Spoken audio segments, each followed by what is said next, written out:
Hello and welcome to Chopped Greens. I am your host, Philip Amerine, sitting alongside guest host, Luke Wright. Hey, everybody.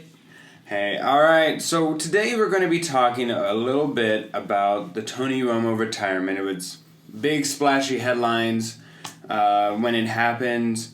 We're going to talk about the winners, losers, was it the right thing to do, and of course a little favorite topic about retirement farewell tours for you, Luke. Oh my god, it's my favorite thing in sports. Alright, let's get right into it. So Tony Romo retires, leaves the football field for the football booth, going to be joining CBS and taking over with Jim Nantz, being their primetime football analyst, one of them. Let's start with the winners here, Luke. Who do you foresee as a winner out of Tony Romo retiring? To be honest, other than Tony Romo's health, Okay. and the Dallas Cowboys, because now they have a little bit more salary room over the next few years. It frees up some money for them. That's really all I see as a winner. And even then, it's only halfway a winner because I think Romo, health-wise, is happy and he wins. But I think Romo still really wanted to play. All right, so let me give you props on Romo's health. I think that is a huge issue that really plays into his whole entire retirement.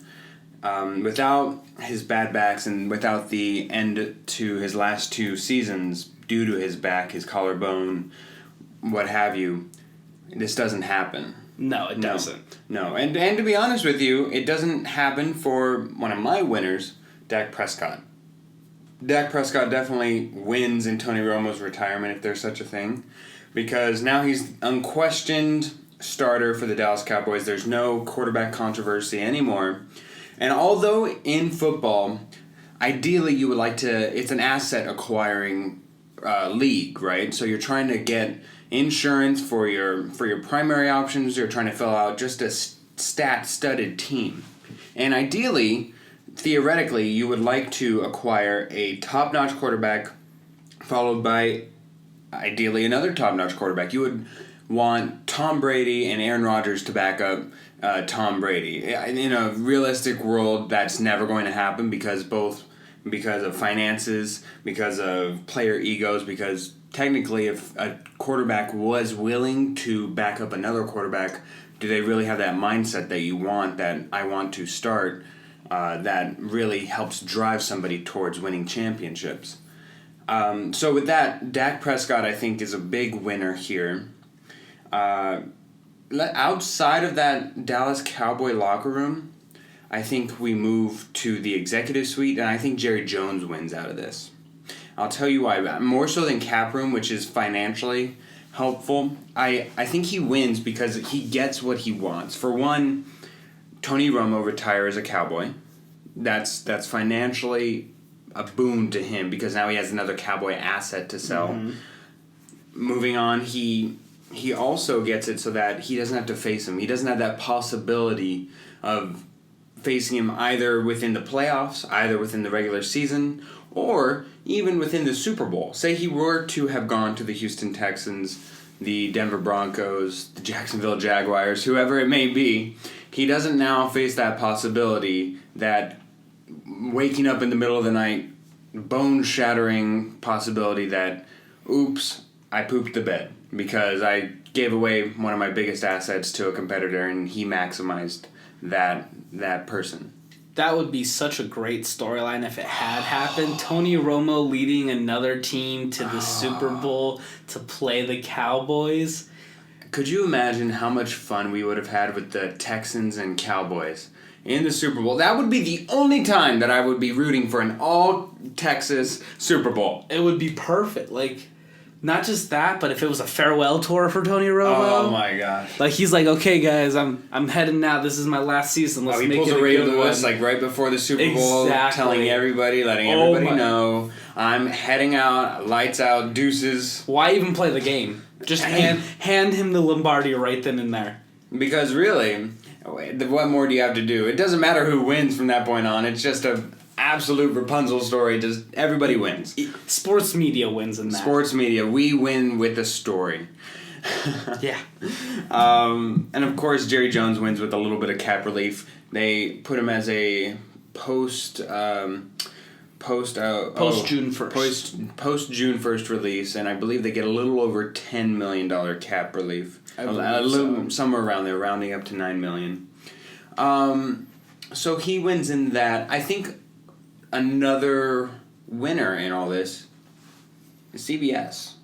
I think that they capitalize on right now instant gratification of a buzzing story. They're the people who benefit from that. I think when we look up and maybe CBS is televising a random regular season Cowboys game, that there will be a more interest when we're flipping through the channels, checking for our fantasy scores, looking through each of the games and how we're faring as it goes on. We might actually stick with CBS as the main game, simply to see, for one, there will be that initial interest in how good of a commentator is Tony Romo.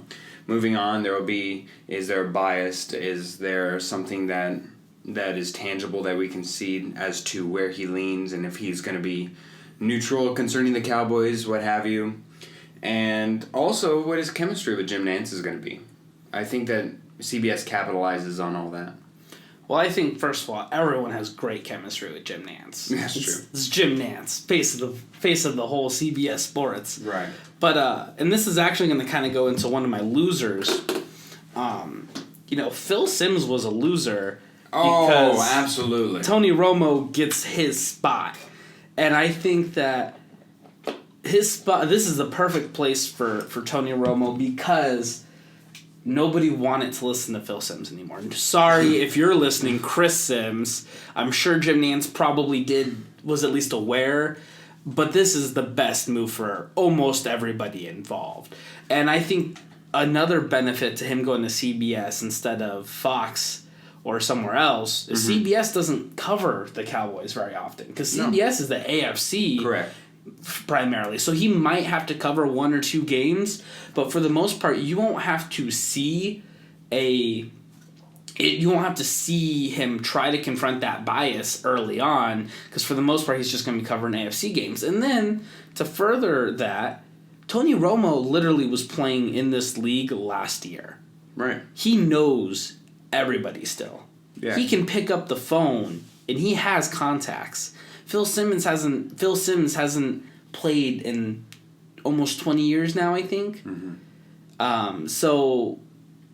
Simms and the media still have their means. They still get to interview players before their broadcast. But Tony Romo, I think, is really going to excel in this role. He knows the game. He gets a real bad rap. It's the NFL whipping boy. We don't have a whipping boy anymore. We'll find one. Don't worry. Twitter will always find a whipping boy. So, I think the next one's going to be Cam Newton. Probably. Doesn't that sound right? He has all the talent, just like Tony Romo. It's already starting. It's already starting. He has a Super Bowl loss, and that's like the biggest loss you can have. He has no rings. I think Cam Newton's our next loser. Yeah. Moving on to losers. Well, actually, let me go back to using Phil Simms to go into losers. How bad does this look for Phil Simms? Jeez, man. So you lose a job that really doesn't come into play very rarely, if often. We look at all-time great announcers. John Madden, Phil Simms. I'm not sure if I'd call Phil Simms an all-time great. No, I'm just saying is that, you're kind of hoping that you become that John Madden, maybe Mike Tirico, something along those lines of those hollowed veterans, Joe Buck. Those jobs don't come to fruition very often. Maybe once every 12 years, something along those lines. Madden was doing it for 20 plus years. Yeah, and look where it got him on top of Madden, the game. I mean, there's a lot of revenue that can be generated from being in such a prime position because everybody's watching. You're associated with that, and you become used to that voice. You become comforted by that voice. Beyond that, I think another loser in this whole thing is, let's go with the obvious, Texans. More so than the Broncos. I think the Broncos were viable, but they knew that they were fine if Tony Romo didn't go. Broncos were never going to commit that many assets to a Tony Romo run. Meaning? They were never going to give up what Jerry Jones would have wanted to get Tony Romo. As in trade away some picks. Yes, they were never going to trade anything, because that was, to me, the biggest factor in all this. Is Jerry kept saying, well, we'll trade him, and then other teams were like, no, you won't, because you're either going to cut him anyways, or, I'll give you something so meaningless you're not going to get anything for it. And I think what happened was Tony saw this exchange happen, and he kind of was like, no one really wants my services that badly, I could probably get some good money if I do hold off, but, let's just retire. Let's just go into the booth. He was probably offered this position, because I know people have been talking about it probably a week or so before he had officially announced his retirement. So I think overall, you really saw him like, well, if no one wants to give up a first rounder, and I don't really want to be this much of a hassle, and, I've already had all these injuries, I'm clearly not going to be able to last that much longer, I can just go into the booth and I can take over. Job. Yeah, nice job. I'll still be within the sport. And I think in the end that's what happened. A lot of teams weren't going to trade anything for him. And even if he did get cut, there were no contenders, I think, that would have paid him as much money as he would have wanted. No. Texans maybe, but that was really the only option. So I see that they are a loser. But other than that, I don't think there were really that many other losers, besides obviously what I already mentioned in Phil Simms. Right. Well, just going with the Texans, I think that they are a huge loser in this, in that the biggest crime in sports is not capitalizing on untapped potential.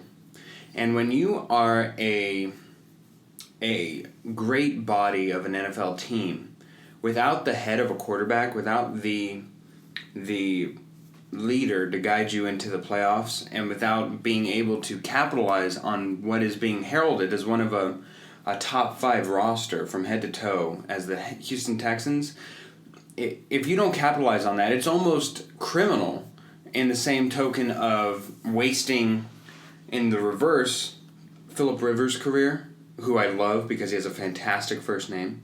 He's an excellent quarterback. We'll go into the, hallowed Ring of Honor and what have you, just for his name alone, if nothing else. Oh, yeah. Wonder if there's any bias there. None whatsoever. I'm not from San Diego. Hold yourself accountable, Luke. My bad. My bad. Yes. And then also sort of like Aaron Rodgers, where they don't bring in free agent acquisitions except for once every 3 years with Julius Peppers and Jared Cook or Martellus Bennett. Not really world beaters out there, so you're wasting Aaron Rodgers' potential and just squandering it away. Same with Peyton Manning only winning 1. There's just really no bigger sports crime than wasting untapped potential. And to do that with a roster so good. When Jadeveon Clowney is your second best pass rusher, and it's not even close. And he hasn't even peaked yet? No, he's still young. And experience-wise young. Yeah, he's only played 1 full year. Yes. And even then, he was still kind of battling back, so... Mm-hmm. I think he was being held back, so you can only hope that moving forward, he's going to fully realize that potential, maybe become better than Khalil Mack. We'll see about that.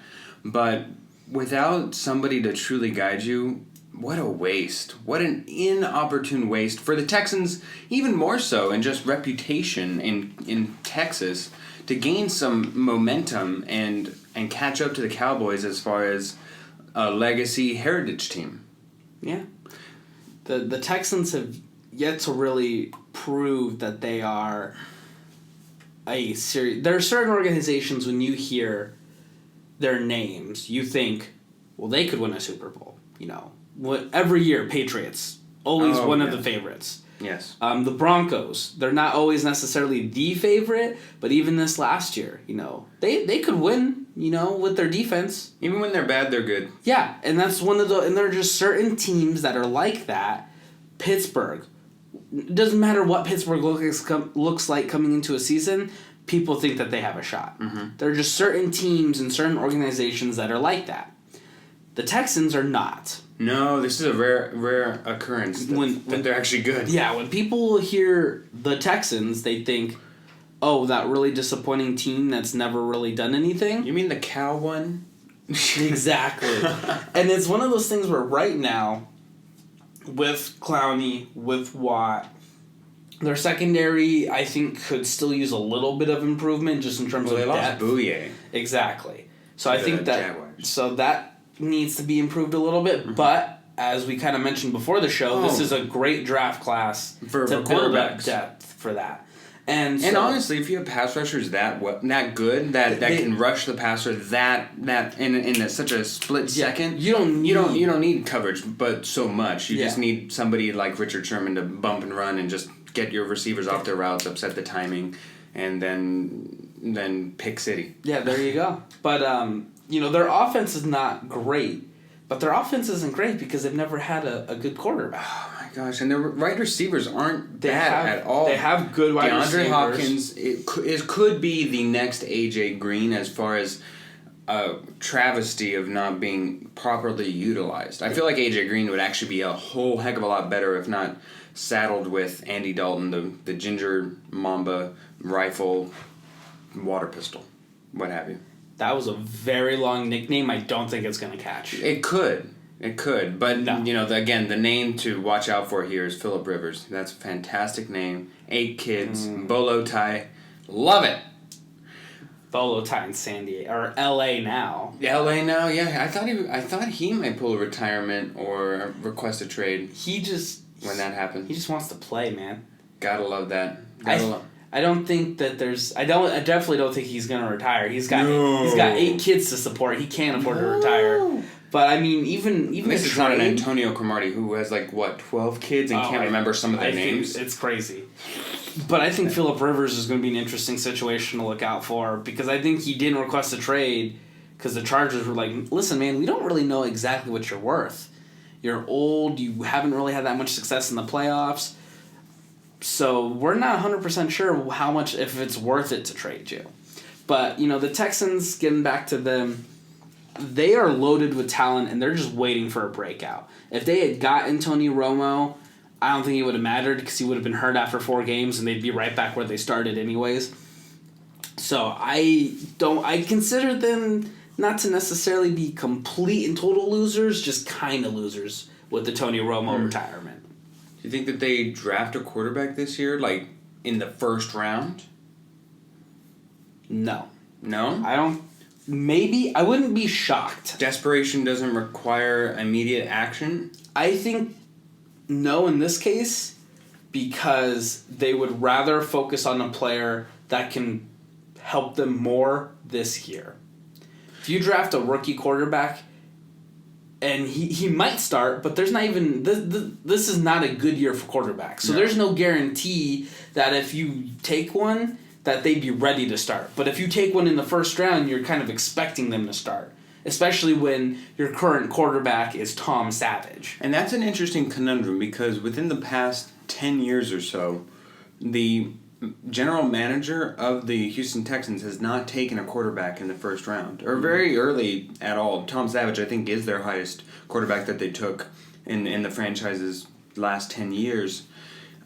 And so, when building a roster that we both agreed is probably top 5 in the league, could he be on the hot seat even though he hasn't gotten a quarterback or a franchise star in that department? No. No? Because that Brock Osweiler decision was awful. It was awful with hindsight. And while, yes, they overpaid even at that time, that was the moment where he's like, listen, guys, we need a quarterback. We might have to overpay a little bit, but if he does work out like what we think he can do, it'll work out. And in the end, obviously, it didn't work out. it was a bad year, and then he got traded to Cleveland, and now he'll probably get waived or something by Cleveland. But in the end, I don't think he's in the hot seat because he's gotten such a talent-rich roster. And also, really, there weren't spots for him to pick quarterbacks. You could have picked one and forced him in there, obviously. Right. You can always just pick one and force him in there. But at the same time, when they were getting those high first-rounders, it wasn't like they were picking a ton of busts. They were picking a Javion Clowney. They got a J.J. Watt at one point, although he wasn't a first. No, the biggest crime that really will come back and bite him is how Derek Carr develops. The farther along Derek Carr goes, the worse it looks for that general manager, because he had not only one but 2 times that he could have selected Derek Carr and really help the franchise. Yes, but at the same time, you can say that about 30 other general managers. They all passed on him at least once, and some of the other ones also passed on him twice. Yeah, but not all of them are looking for a direct quarterback. No, but probably a third of them were. So unless you want to say that about every single... And then you can say that about Dak Prescott. Well, every team missed him not once, not twice, but some teams missed him 3 times.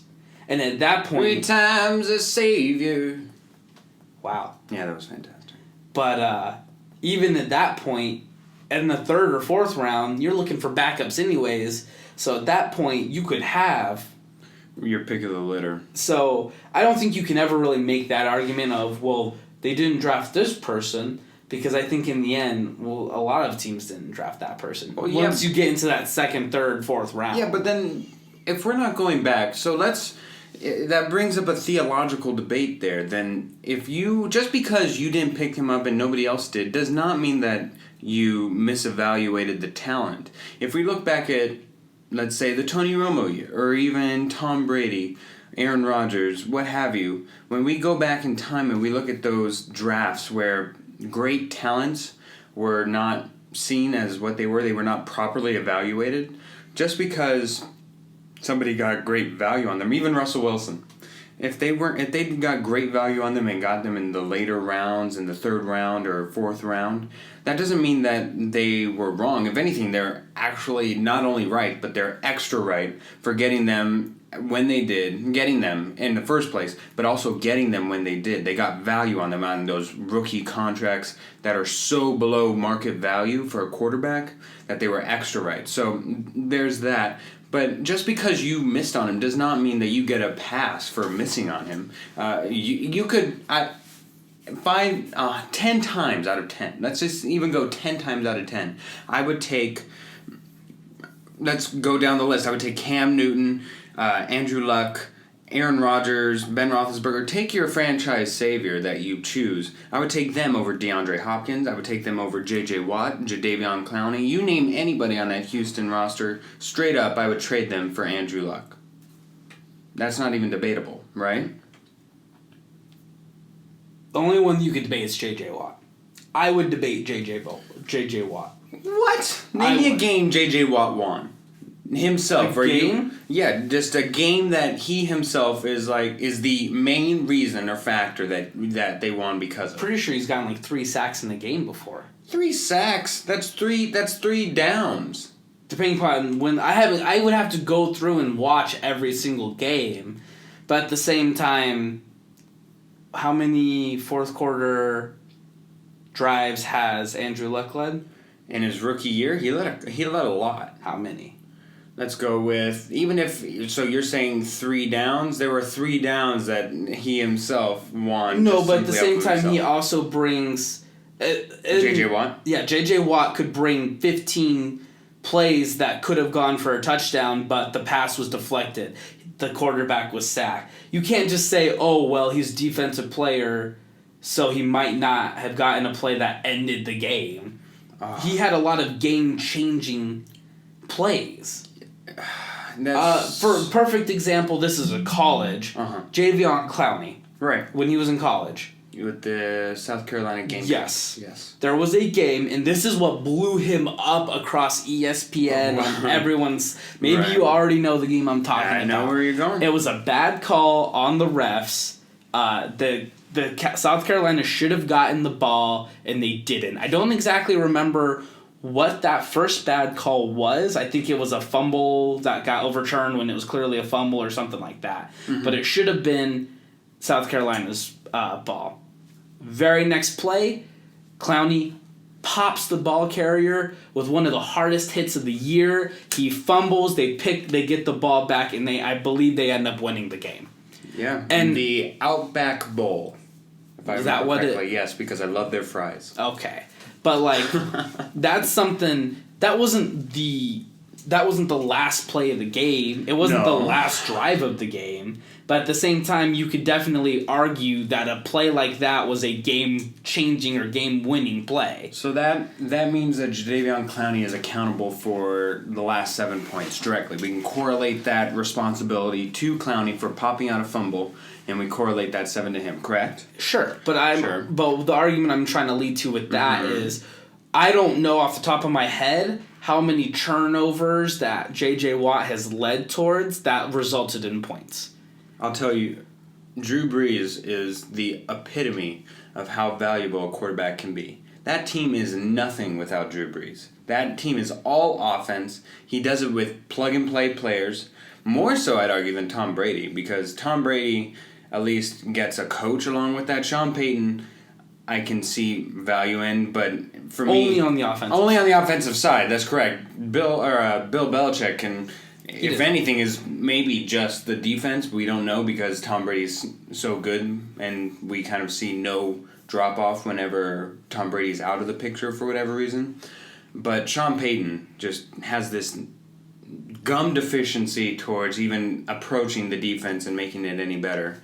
And Drew Brees can be accounted for all 7, 6, 5 wins of last season that they had. Just directly correlate them to his 300-plus passing yards.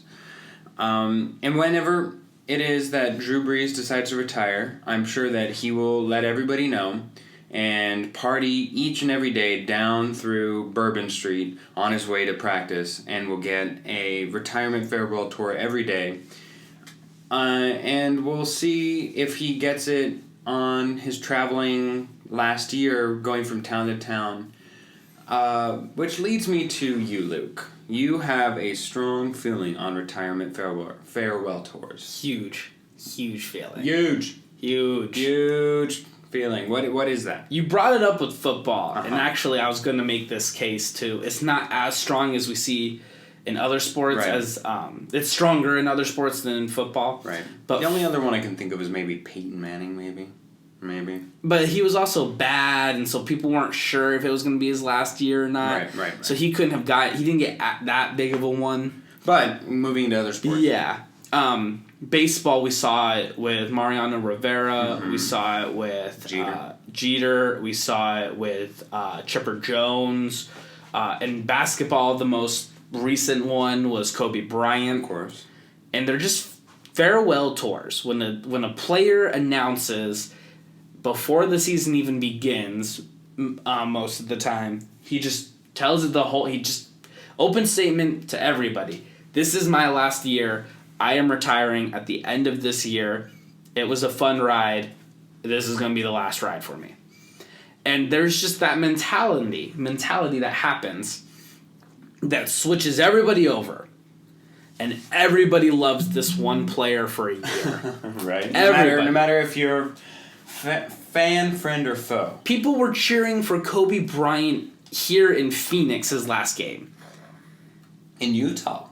Utah they were cheering. They even made him a freaking video. Exactly. And they hate him, and they hate the Lakers in Utah. Yeah. And I am just such a fan of them because there's just something magical about them. There's something magical about the teams and the players realizing that they saw history in the making, that they got to play with legends, and they get that chance to honor them. I think it was Mariana Rivera who got like a rocker chair made for him with broken bats that he broke in his career. Yeah. And stuff like that is just so awesome to watch. Kobe Bryant dropped like 60 points in his last game of his career. Yeah. That will probably never happen ever again.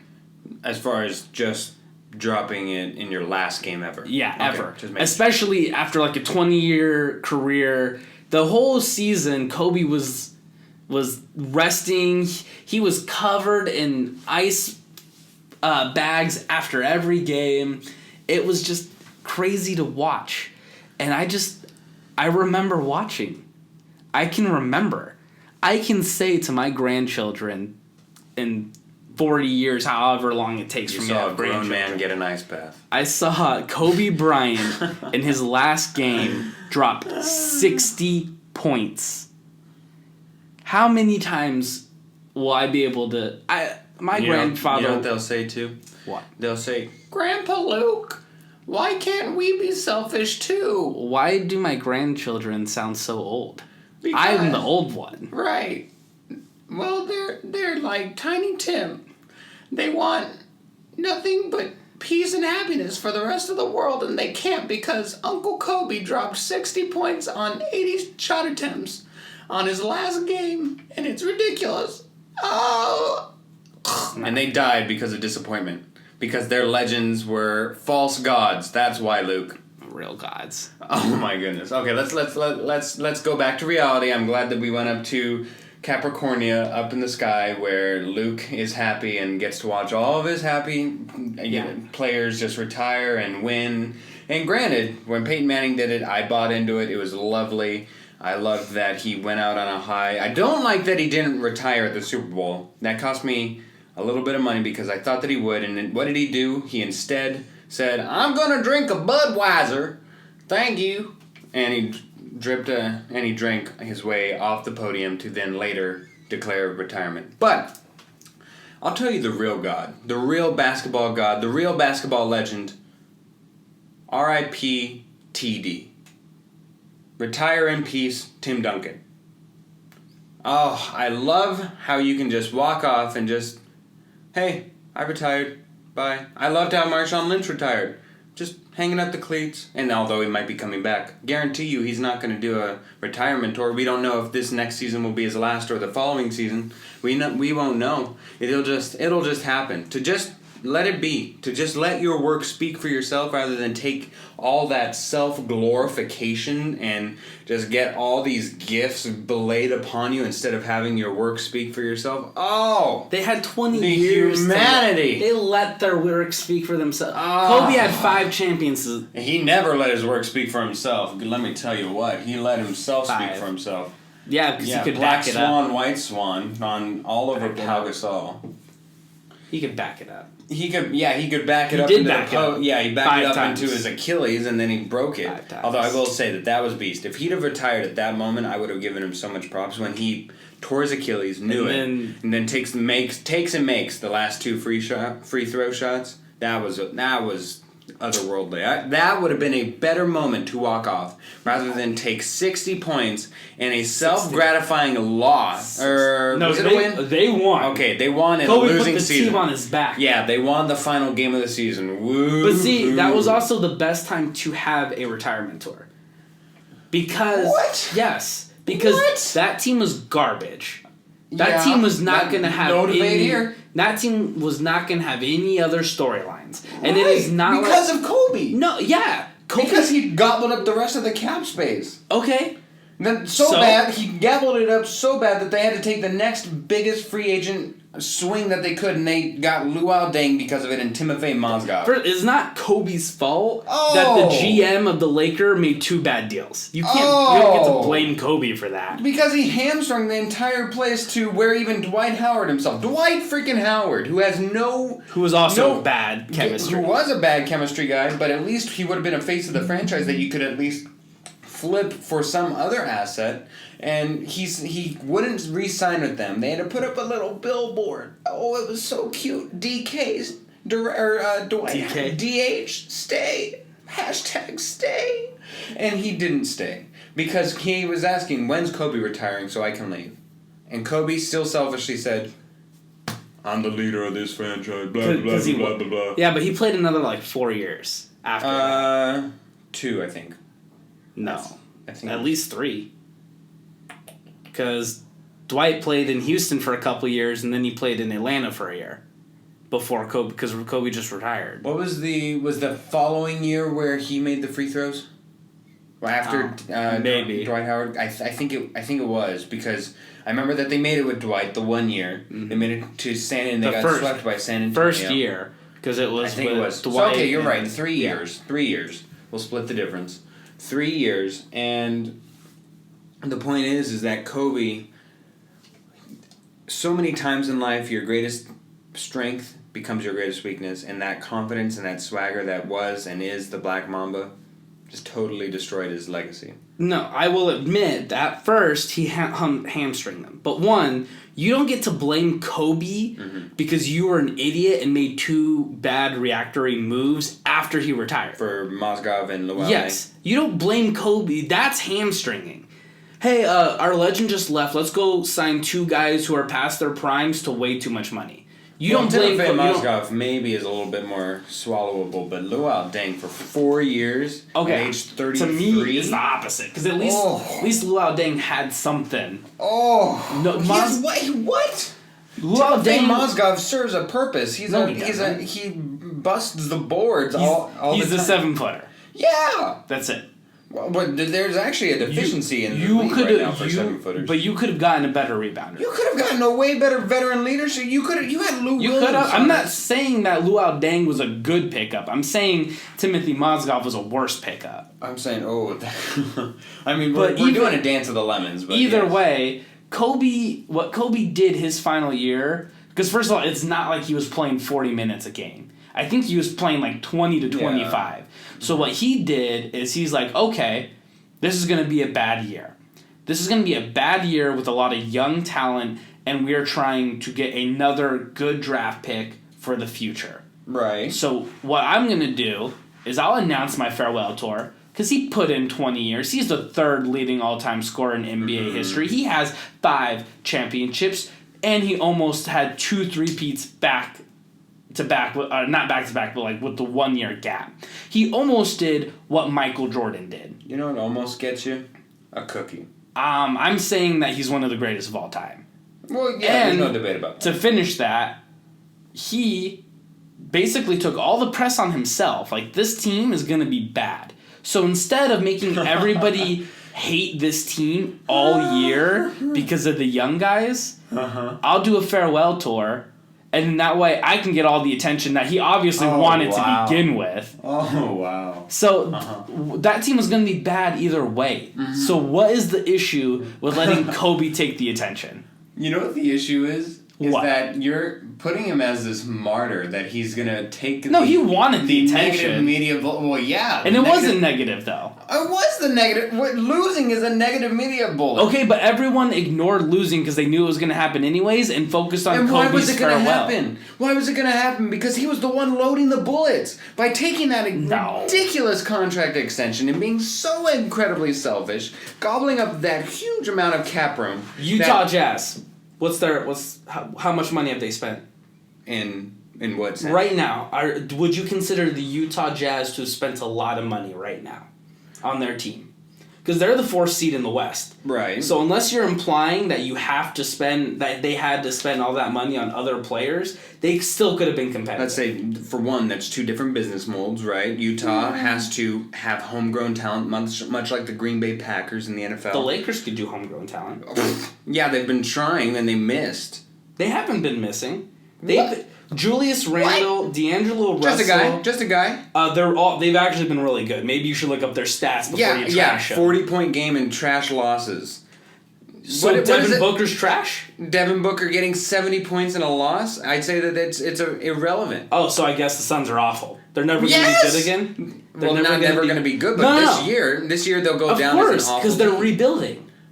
With one talent. You have to be trash to rebuild. That's how you rebuild, because you start at the bottom and you build up. So just because we have a little squeaky toy named Kobe that we're gonna give as a palatable item to the fans, we can just say, hey, this is your squeaky toy. Enjoy your squeaky toy while I go in the kitchen and make you some bird pasta that I'm gonna serve to you and tell you, hey, but at least you have a good squeaky toy. Enjoy your squeaky toy. Why do you think McDonald's gives toys to kids' meals? Because apples as are good a distraction. for you. What do apples have to do with getting that distraction of a toy? Because white meat is good for you. Apples are good for you. You're clearly arguing for the sake of argument at this point. Oh my goodness, you are killing me, Luke. This is the worst thing. You have to be trash to build up. Well, no. Look at the Spurs. Name a dip. They haven't. Look been at the rebuilding. Houston Rockets. They were so bad for so long, but what were they? They were always in contention for the playoffs. Always. They've always made that like 8th seed. Yeah. In between Yao Ming and to current day, I don't even think they've been in the lottery. That's not good though. Because they've always been the 8th seed. What would you qualify as good? They've 4th always been seed in or the playoff. above. 4th seed or above. So if you're the 5th seed, if you're the Clippers, the LA Clippers with 3 stars, you're not. First of all, they have the same record as the 4th seed. But even then, at least they have been a top 4 team recently. You can point to injuries and such as to why they haven't necessarily been a top 4 team this year. Oh, well, bravo. But even then. But what I'm saying is, okay, congrats. You can be an 8th seed for 20 straight years. Last I checked, in the last 20 years, the Lakers have won 5 titles. How many has Houston won? Well, with Hakeem the Dream Olajuwon in the last 20 years. Last 20 years. They won 2. They won 0. They won their 2 in 95, 96. Oh, so we just got out of that 20 years. We just got out of that 20 years. So in the past 20 years. Oh my gosh, what a convenient loophole there, Luke. That's not a convenient loophole. Right, that's how time works. So, oh my gosh. All right, so we'll leave it there where I'm right, you're wrong, I'm Mr. Right. Yeah, it's a fact. I'm Mr. Wonderful is what I am. All right, and after this we'll go to Gimme 5, where yet again we will prove just how wrong you are. And actually, I got a little game in there for you that Gary played, and we'll see how that goes after this little musical interlude. Philip.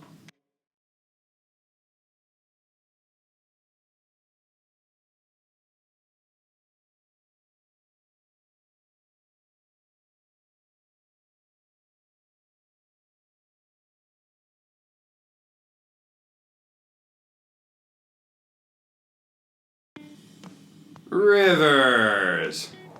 I wanted to make sure we got it on both ends so that way we can truly honor the legacy that is Philip Rivers. How many Super Bowls has he won? He's won enough to where he doesn't need any more. 0? That's not the point. All right, Luke, we are in the section of Give Me 5, this part of the show where I ask you 5 questions and you got 5 questions for me. We're going to both answer them. All right, you ready, Luke? Yeah, I'm ready. All right. Always ready. Always ready. I was born ready. Born ready for Give Me 5. That's what I like to hear. All right, Luke. ESPN reported over the weekend that the NFL is looking into an arm wrestling contest at the MGM Grand Casino in Las Vegas that reportedly featured more than 30 current and former players, including Pittsburgh Steelers linebacker James Harrison and semi-retired running back Marshawn Lynch. Participating players could be in violation of the league's gambling policy and may face fines. League personnel are prohibited from making promotional appearances at casinos or other gambling-related establishments. Luke, I am forcing you to have one celebrity arm wrestle for your life, alright? Which living celebrity are you sending to the mat to arm wrestle for your life right now? Dwayne "The Rock" Johnson. Oh, that's exactly who I was going to pick. Either him or Schwarzenegger. I would go The Rock just because right he's now, younger. right now. He's got younger. that youth. Although, I will admit, James Harrison would not be a bad choice. No. That dude is jacked. I don't know what he's got in his cereal Cocoa Puffs in the morning, but that guy just never ages. He probably doesn't have Cocoa Puffs very often. You know, he spends $365,000 a year on keeping that body. That's $1,000 a day. I'm not surprised. Not surprised. They said the first thing they do when they get off the team plane, when they get back home, acupuncture? He goes to the gym. Oh, yeah. Yeah, there was a video posted after his win on the playoffs against the Chiefs. The next day, he was already up at, I think it was 6 a.m. in his time, and he was mid-workout, just doing the ropes. It was crazy. So I wouldn't say he'd be a bad choice. No. Goes to you, Luke. Okay, so my theme for this day is some sports trivia for you. Oh, excellent. I'm excellent at this, unlike Gary. Oh, I hope so. We're going to be bagging on Gary all day because freaking Gary made me post this ridiculous picture and post that I'm somehow moving to Alaska. So just know that you're getting the skinny if you're listening to Chopped Greens now, because otherwise I'm sure I'm getting a lot of, please don't go to Anchorage, Alaska, or maybe I'm just tooting my own horn.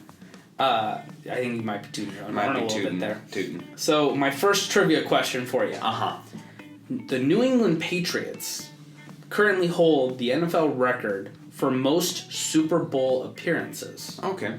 There are 3 Makes teams sense. tied for second with 8. New England has 9.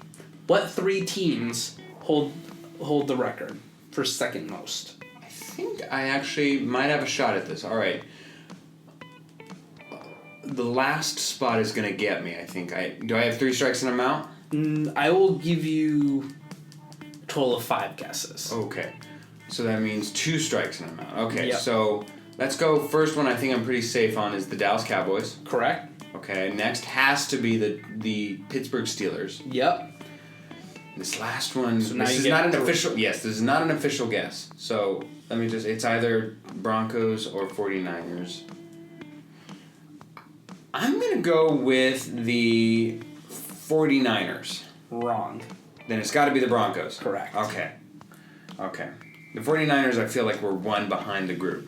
I believe so because... But I think they're tied with the most Super Bowls, right? Am I correct in that assumption? Yes, they're tied with the... No, they're not. They only have 5. 4. No, they have 5. 4 with Montana, 1 with Young. That's right. And then, but Steelers hold the record with most. Yes. No, they're tied with Patriots. No. 5. Steelers have 6. Steelers have 6. Patriots have are 5. tied with the 49ers for 5. with 5. And then the Broncos now have 3. They have 3, but they've won 8 times. Yeah. John Elway got destroyed in those first couple. He didn't have a lot of help those. No, he did not. First no, 3. He did not. All right. Luke, 2 people were recommended for post-exposure rabies treatment after a consumer in Florida reported finding a dead bat in a packaged salad mix. The Centers for Disease Control and Prevention said Saturday that the 2 people are fine and show no signs of having rabies. Fresh Express has recalled packages of the salad mix that were sold at Walmarts in Alabama, Florida, Georgia, Louisiana, Mississippi, North Carolina, South Carolina, and Virginia. This all leads me to ask you, Luke, what is the nastiest thing you have ever had the displeasure of eating? It definitely wasn't that. No, I can't imagine you open up your Caesar and you find, a little guano. Ultimate, this is not my job. Right. Award goes to whoever saw that dead bat and was like, I'm not touching that. I'm not even going to tell anyone about it. Refund, please. The most disgusting thing I have ever had in my life. I'll be honest with you. It's kind of hard to trump a bat. I understand that. Yeah, I definitely can't trump bat. That's up there. Although it is a delicacy, I'm sure, in Ethiopia. Maybe. I personally don't want to find out, but maybe. I'm not sure if it's the most disgusting per se. I have had horse though. Oh. I have eaten a horse. Horse right. burger when I lived in Sicily. Okay. So horse is definitely the most interesting thing I'd say I'd had to eat. Very interesting. I can't think of a disgust like a truly like there are things I don't like blue cheese. Blue cheese is gross.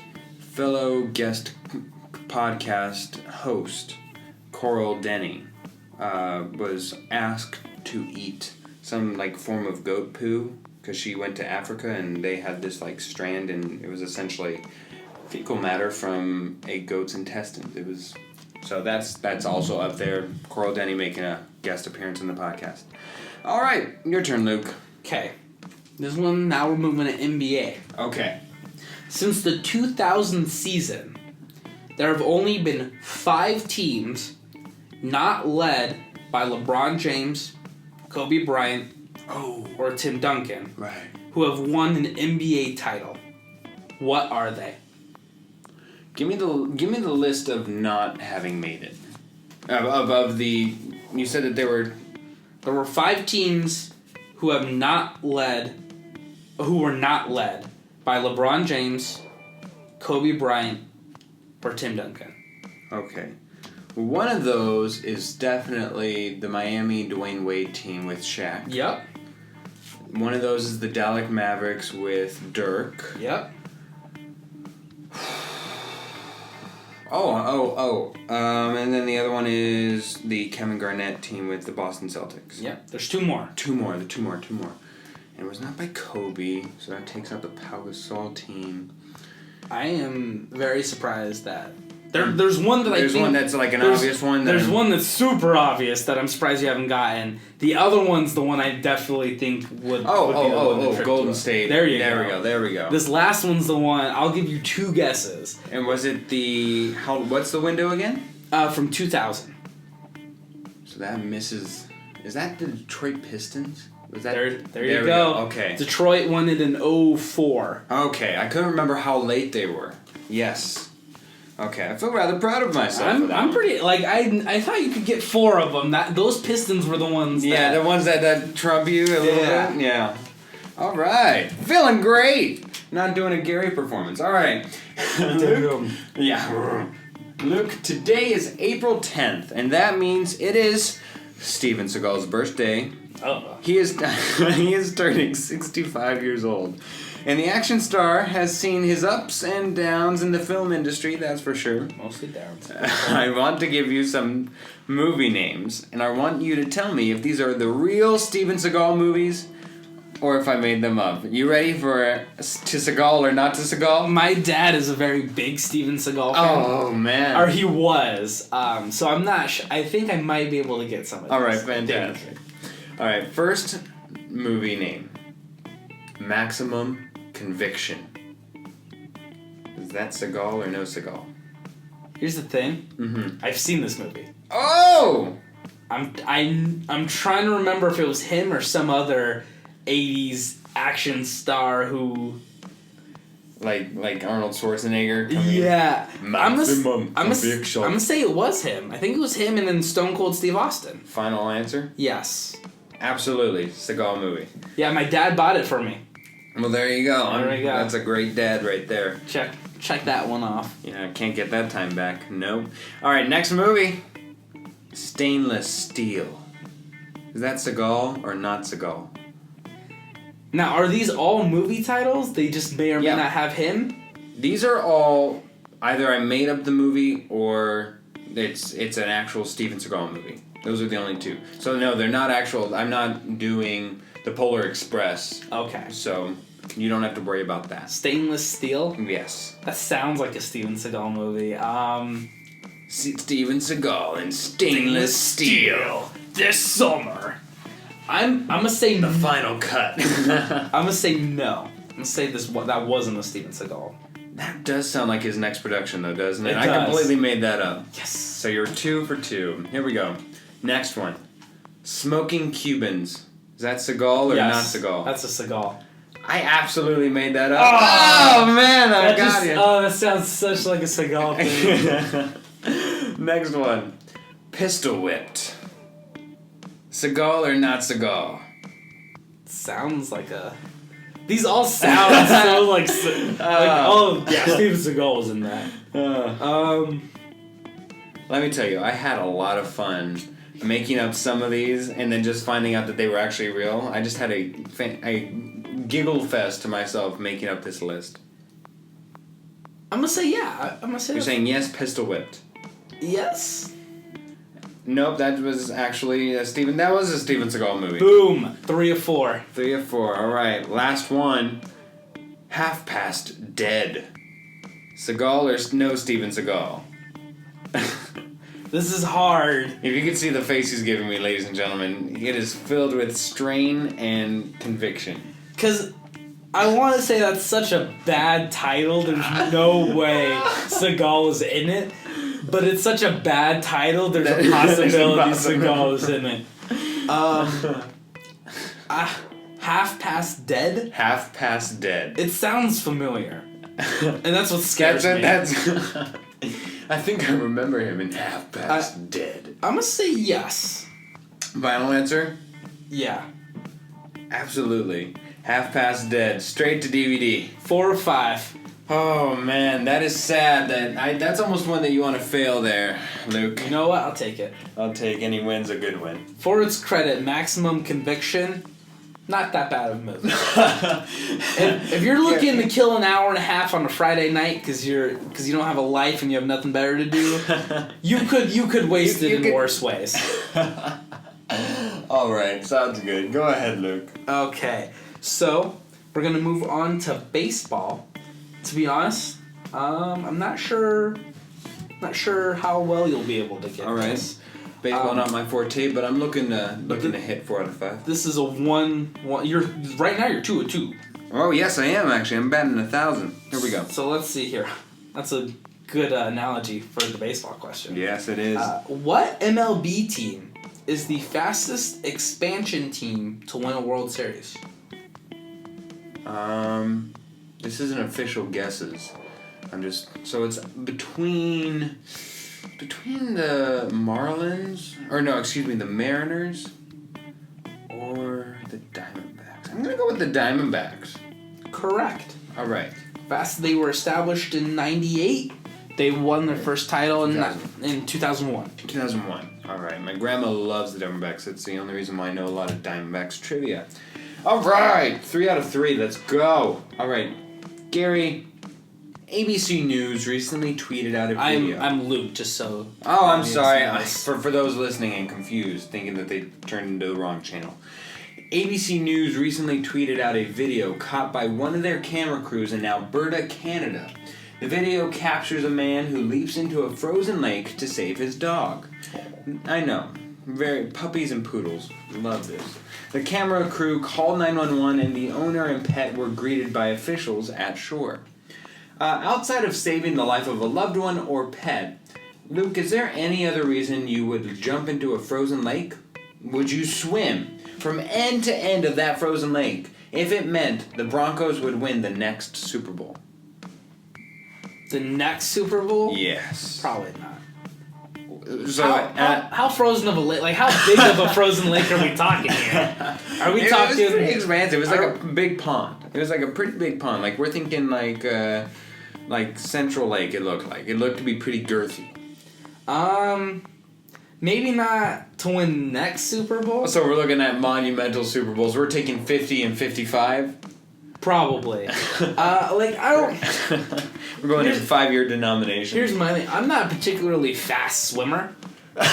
So, it's not the issue of going there and back. It's how slow. And then, I'm not fast to begin with. So if I'm in a frozen lake, there's a reason why I live in Phoenix. I don't deal with the cold very well. It was 70 degrees in a room that was cold. So I think I would do it for the Suns to win a championship. Oh, okay. Because the Suns have never won one. Right. And they deserve one. Right. They're the fourth. They are the winningest team in NBA history to never win a championship. Well, this year's not helping them. No. And they are the fourth winningest franchise in all of NBA history. They have the fourth highest winning percentage as of 04 or of 2014, 2015. So theoretically, that could have gone down to maybe 5th at this point with 2 pretty bad seasons, but they're up there. Yeah, I was thinking maybe a money denomination for $1 million. Oh, I'd do it for $1 million. Oh, so we're working our way down. I have a friend who would do ridiculous things for minimal dollars, and one of these days I'm going to find the right dollar amount for myself to pay him to do it. We went to... Total side story, really fast, but we went to a friend's house and he had a box of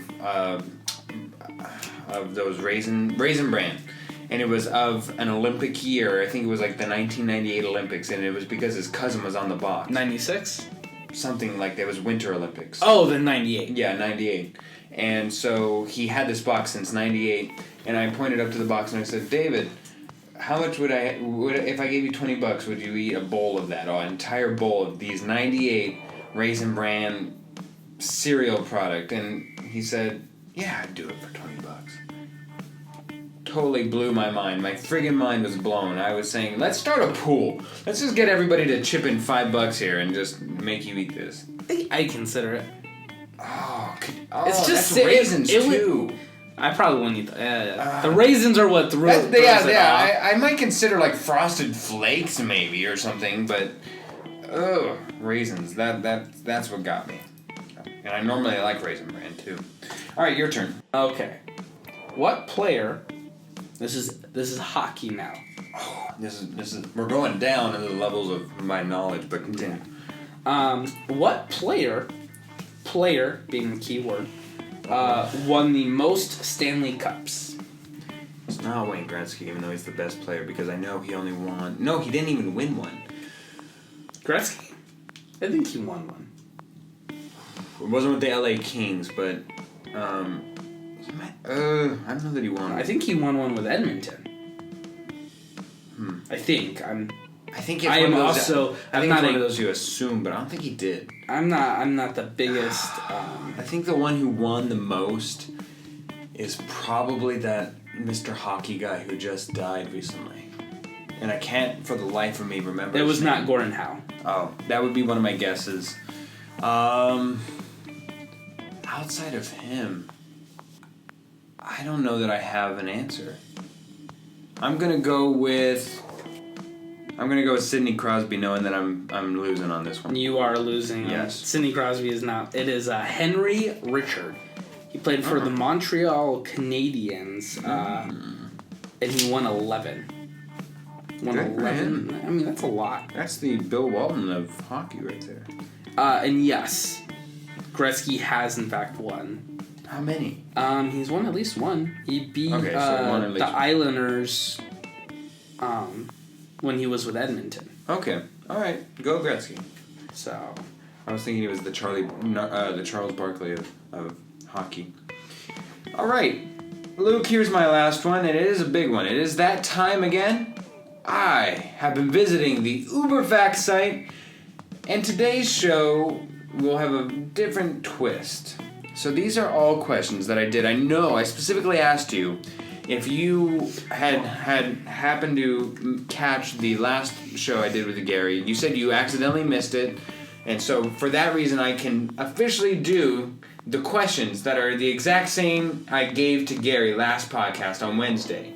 And I won't tell you how he fared, because I know you missed the last show, and I want to see how you fare head-to-head with Gary. Okay, and these are what facts? Uber facts? Uber facts. So these are just facts. And I'm going to, in light of our upcoming NBA bet, which we will record later this week with the one and only Gary Boucher, the game goes like this. I will give you 3 facts. 2 are true, 1 I completely made up. I want you to tell me which one is false. I've got 5 sets of these. Are you ready? I'm ready. All right, here we go.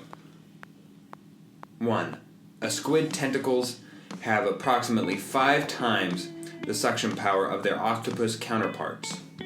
Fact number 2. Koalas often store leaves in their cheek pouches for later consumption. Or C. Newly hatched baby chicks are smarter than newborn baby humans. Which one's the fake fact? Which one did I make up? Squid tentacles are stronger suction power than octopuses. Koalas store leaves in their cheek pouches for later, just storing them. Or newly hatched baby chicks are smarter than newborn baby humans.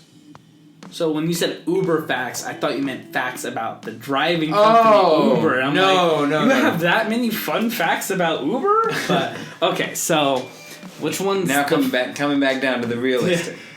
So I have to pick the one that's that I just false. Completely made up. Okay, and out of those 3, so it's koalas storing leaves in their cheeks, baby chicks being smarter than humans when born, and squids have 5 times the suction power as octopi. Correct. Correct pronunciation of octopus. Thank you. Plural octopus. Just because I think it's so outlandish, I think it's true. I don't think it's the baby chick one. Okay. I'll tell you that that's the one Gary picked. Okay. For better or for worse, I'll let you know. I will go with the first one. I think the squids don't have 5 times the suction as octopi. Final answer? Final answer. Yeah, I don't know to what measurement they have on suction power, but I completely made that up. Gary was totally wrong. So you're already tied with Gary so far.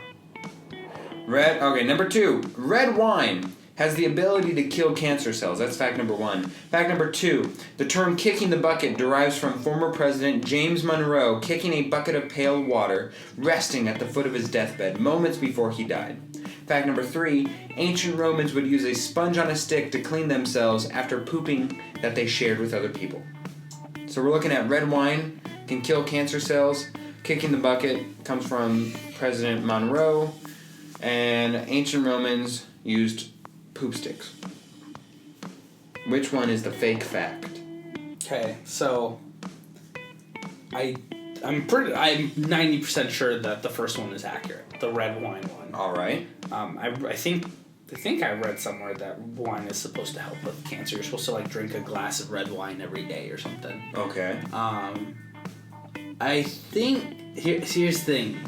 I'm a history minor as well as a sports journalism major. This is pretty pivotal to you. Not only am I ASU education at its finest. Not only am I a history minor, just last year I took a class only about Rome. Oh, fantastic! And you're looking to go to England to even go in that European style. Yeah. Unfortunately, I never asked the professor if Romans used poop sticks. That's got to be a chapter in and of itself if it's true, right? You would think so. Because I know they had, public bathhouses and stuff like they had basic indoor plumbing. Yeah. I guess so. I love history myself too, by the way. But that does it's a great subject to love. Yeah. No, but I only say that is that I have a good knowledge of history, so I might be even just playing with it because I know that they did a lot of bathhouses. That's where the whole toga thing came from and the grapes and such. And the middle one's President James Monroe. Yes, former President James Monroe actually kicked a bucket. See, I never heard that story, and that sounds like a story that I would have heard. I'm gonna go with that one being fake. Monroe being fake. Final answer, lock it in. Yeah, completely made it up, but it sounds kind of good, right? It kind of sounds somewhat plausible. Yeah. Yeah, poop sticks, completely true. That's I'm not surprised. Those Romans were into something. All right, next one. Fact number 1, the oldest burger resides in the McDonald's Monument Museum in South Carolina and is 38 years old. Fact number 2, astronauts aboard the Apollo 10 reported hearing weird outer spacey music while orbiting the dark side of the moon. And fact number 3, a study of 2,000 people found that, on average, men lie twice as often as women. Which one did I make up? Fact number 1, the oldest burger is 38 years old. Fact number 2, weird outer spacey music. Fact number 3, men lie twice as often as women. I don't understand the oldest burger thing. Like, just... There's no way you have a burger that's just been sitting there for 38 years. It'd be all moldy and gross. Well, the McDonald's has so many preservatives. It would still be all moldy and gross after 38 years. Unless you, hermetically seal it or something. I feel like that's a lot of effort for just one burger. And then maybe the second... maybe it's the first burger or something that they made. No, because they've been making burgers since, the 50s. So I did recently see The Founder. Was that good? It was actually excellent. With Michael Keaton, right? Oh, it was fantastic. It was utterly fascinating. And then the second one was astronauts in Apollo 10 heard weird outer spacey music. Quote unquote outer spaceys. Not Kevin Spacey, outer spacey. Damn, because Kevin Spacey would have been very awesome. Could you imagine him just singing while they were on the dark side of the moon? Yes. Okay. While they were orbiting. Right, some Pink Floyd reference there. And then the last one was what again? Men lie twice as often as women, according to a study. I'm gonna go with that one being the lie. Just because the other two sound so far-fetched, I think they're accurate. Not because I think that men don't lie, because they do. Right. So do women, though. Yeah. That's the invention of makeup, right? But I don't see a good way to conduct that study, so I'm gonna go with that one. The McDonald's Monument Museum is completely made up. I just thought South Carolina was a good place to place that. 38 years old. But I do have a friend who's a chiropractor who has a 8-year-old burger that because of all the preservatives, he just bought a Big Mac 8 years ago and he just leaves it in his office. He's a chiropractor. So he leaves it on the front desk and you can flip it open and it doesn't even have mold or anything on it. That's why he doesn't eat McDonald's anymore. But anyways, that's where I got my inspiration there. All right. What's the score so far? You have 2 true. You have 1 true, 2 false. Yeah, so I'm 2 of 3, right? Yes. Okay. That's correct. What was Gary at this point? At this point, he was. Well, I don't really want to push on Gary that much. That's I mean, fair. he has his own day. So, fact number 4. George Jerry invented more than 140 products we still use to this day, such as blinders, scotch tape, and ice cream scoopers. But since he failed to acquire patents on his inventions, he died in bankruptcy. Fact number 2. It's possible to rupture a blood vessel in your head or neck and die from trying to suppress a sneeze. And fact number 3. You can buy pills to make your farts smell like roses and chocolate. Which one did I make up? Ooh. Fact number 1. George Jerry invented more than 140 products but died in bankruptcy. Fact number 2. It's possible to die from trying to suppress a sneeze. And fact number 3. Farts can smell like roses and chocolates. I've heard of all 3 of these things. Okay. The problem is I don't know which of those 3 things I've heard of ended up not being true. I know, like, the person who created the AK-47, the assault rifle, he created it, but he lived in Russia, so he never got it patented or trademarked. He got 2 potatoes. Yeah. So he might have gotten an extra potato thrown in with his rations that week. But other than that, he never made a cent off of what is the most popular assault rifle in the world. Of course. An extra spud. So I can totally believe that somebody would make all these inventions, but at the same time I feel like if his name was George Jerry, he's probably in America, he probably would have learned after something. Well, maybe the guy is Ben's partner, right? Ben and Jerry? I don't know. Maybe. 140. Maybe he invented it. Maybe that's why he got the ice cream scoopers. It would make sense. Like, I should invent something to scoop this ice cream out. Sure. And then the sneeze thing, I heard that like when you sneeze, it comes at like 100-something miles an hour or something weird like that. So like I could see if you tried to stop it, like how it your could, eyeballs popping out and yeah, it could. I could see it having bad side effects. Mm-hmm. So I think I am gonna go.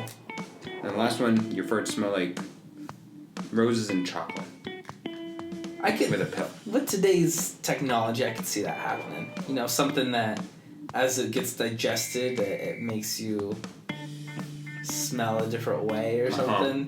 Mm-hmm. For those of you who realize that they can't see our faces, he's making this very weird face, and I don't know if he's making it because that one's so obviously fake and I haven't gotten it, or if he's just trying to play mind games. This is delicious. This is absolutely delicious. I think I'm going to go with no. Oh, I got him double guessing. I'm juking him. I'm gonna go with the pills. As the fake one? Yeah. Oh, excellent. No, I completely made up George Jerry. That was my greatest invention. Oh, man. I knew it. There was no way that would have happened, but it did. Oh, boy. That was not good for you. All right, so now you're tied at 2-2. Next one, last one. Fact number 1, Steve Jobs made more money on the day that he died than the entirety of the GDP for Croatia at the time of his death. Fact number 2, according to Cards Against Humanity's official rules, the player who pooped last should be the first judge. Fact number 3, Johnny Cash's family refused to allow the song Ring of Fire to be used in a commercial for hemorrhoid relief. What was the first one? First one was Steve Jobs made more... Oh, I lost it. Steve Jobs made more money on the day that he died than the entirety of the GDP for Croatia at the time of his death. And the second one? According to Cards Against Humanity official rules, The player who pooped last should be the first judge. Cards Against Humanity, of course, being the dark side apples to apples game. The better apples to apples game. The one you play after Thanksgiving dinner as opposed to beginning. Yeah. Again, like, I've heard all three of these things before. That's hilarious. And, like, I think they're all true. Is this a trick question? Oh, that would be funny. That would be funny. I don't know that I could be that malicious and create a all true facts one. That would be above and beyond the Call of Duty. I have heard the Johnny Cash family not letting them use Ring of Fire for hemorrhoid. So... You know what's ironic is Gary knew one of these to be true as well. Okay. Was it the same one? I can't tell you that. I can't tell you that. It's open to trick you. Yeah. So I want to say that one's true. So it's between the first two. I will say Johnny Cash has a lot of songs though. Okay. He does have a lot of songs. I'm just saying, it might be another one. No, because no other Ain't one. nobody put my poop down. No, That's just rude. that's just pooping on Johnny Cash's legacy. So it's between Steve Jobs made more money on the day that he died than the entirety of the GDP for Croatia at the time of his death, or according to Cards Against Humanity official rules, the player who pooped last should be the first judge. I think I'm going to go with the Steve Jobs. As the fake one. As the fake one. Not the true one. Not the true one. I don't think the day he died he made more than all of Croatia. But at the same time, I'm not going to be surprised if he did. You're absolutely true. Boom. I completely made it up. Nailed it. Alright, you beat Gary by 2. He only got 1 correct in that whole slate. Which one? He got the... Which one did he get? I think he got... Definitely wasn't the first one. No, I think he got the... Oh, yeah, he got the George Jerry one. Okay. Because he knew you can buy pills to make your farts smell like roses and chocolate. Doesn't that sound like something Gary would actually know? It sounds like something Gary's probably purchased himself. God bless him. Alright, your last turn. Your last turn there, Luke. Yep. Okay. Last sports trivia question for you. Let's go. If it's golf, I'm done. It's not golf. Oh, I thought about it. I thought... My answer would be Tiger Woods or Bubba Watson. That'd be about it. And you would have been wrong. Yeah. Because the one I was thinking of for golf was who has the most majors. Oh, Arnold And Palmer? no, that's Jack Nicklaus has Jack the Nicklaus, most. that's Has the most. 4 more than Tiger. Arnold Palmer just died a few months ago. I love his legacy drink. He will be missed. Just so a quick shout out to Sergio Garcia for winning his first major. Yeah, congratulations. Took him 70 tries. Yeah. Before he could win his first one. Yeah, only 70 more before somebody starts to care. Continue.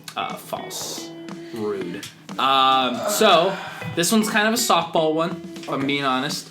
I think a lot of NBA people know this one. It's a basketball question. What player, strictly as a player, has won the most NBA titles? Oh, well, I said this earlier. It's Bill Walton. It is not Bill Walton. Oh, it's, Wow. Oh, no, it's not Bill Walton. It's, Wow. It's a Celtics guy. What's the Celtics guy's name? Which Celtics guy? There's a few popular Celtics guys. Right. There are a few Celtics guys. It's not Al Horford, that's for sure. What? I said it's not. It's Isaiah Thomas. Yeah, oh, no, that would be the Detroit Pistons guy. No, the current Isaiah Thomas. No, I know. Did you hear the story of... I gotta tell you that story off air of how he got his name if you don't... Oh, yeah. His dad, lost a bet. Yeah. With a Detroit Pistons lover. Yeah. Going back, it's... oh, God, is it...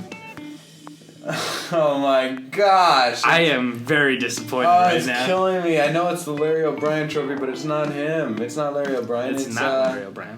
I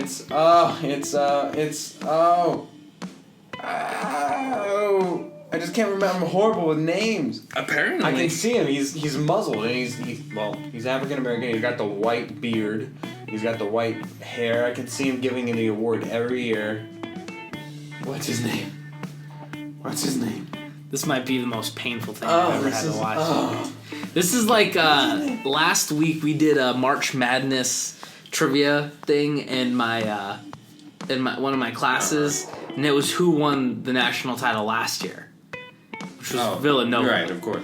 But I could not, for the life of me, think of their name. Yeah, and so you can I was you can see the last second out. shot. Yeah, and you're like, not Kentucky. I was about to say North Carolina, and then I realized it was against North Carolina. But as I was saying that, I was like, oh wait, it was Villanova. But yeah, so I know what you're going through right now. I want to say it's Bill. Bill what? Not Belichick, not O'Brien. Bill. Billy Bowden. Bill. He won 11. Bilbo Baggins. It is not Bilbo Baggins. No. Just so the audience knows. Bill. Gosh dang it, Bill. It's Bill. I'm pretty disappointed. It's Bill. I can just feel the audience just like, what is this idiot doing? I give up. I don't know it. It's Bill something. Are you ready to punch yourself in the face when I tell you the actual name? Yeah. Bill Russell. Russell was the player we were looking for. D'Angelo's favorite father. Just kidding. I know they're not related. Wow. That hurt. Well, way to end on a painful note. That was painful to watch. Yeah.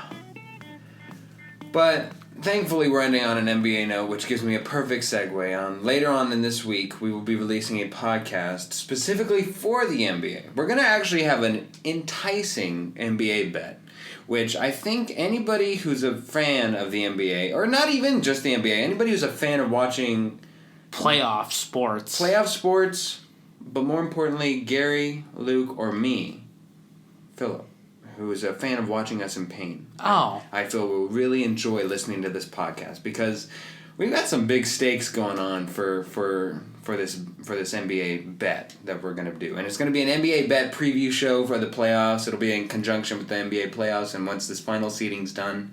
So we're going to probably drop that sometime around Wednesday or Thursday. So keep an eye out for that. Otherwise, we'll be coming back next week. Anything you want to plug, Luke?